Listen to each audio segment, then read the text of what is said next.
Welcome to ঋতুর রান্নাঘর। ঋতুর রান্নাঘরে সবাইকে স্বাগত। আজকে আরেকটা রেসিপি নিয়ে তোমাদের সামনে চলে আসলাম। আজকে আমি বানাবো চিংড়ি মাছের ফিশ ফ্রাই বা কাটলেট।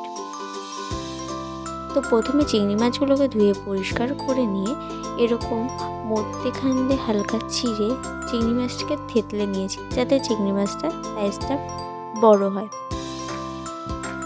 তারপরে একটা পাত্রে রসুন 4-5 কোয়া, আদা কুচি, ধনে পাতা, কাঁচা লঙ্কা আর পুদিনা পাতা ভালো পেস্ট করে নিলাম, আর সঙ্গে একটা পেঁয়াজ দিয়ে পেস্ট হয়ে যাওয়ার পর চিংড়ি মাছগুলোতে লবণ, লেবুর রস আর যেই পেস্টটা আমি বানিয়েছিলাম সেই পেস্টের মশলাটা দিয়ে দিলাম।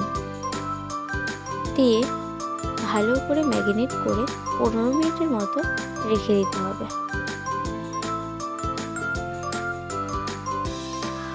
15 মিনিটের জন্য রেস্টে দেব।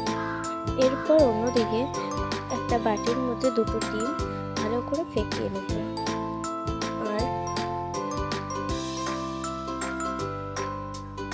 বিস্কুটের গুঁড়ো নিয়ে নেব একটা থালার মধ্যে।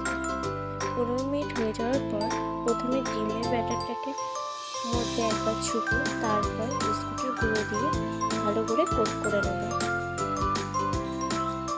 সবগুলো একইভাবে কোট করে নেব।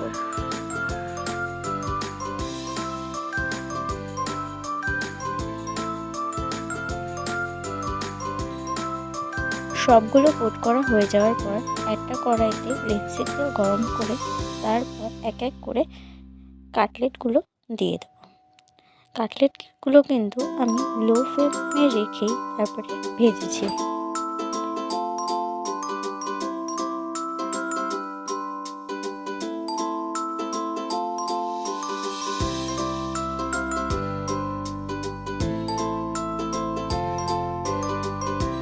চিংড়ি মাছের কাটলেট কিন্তু রেডি।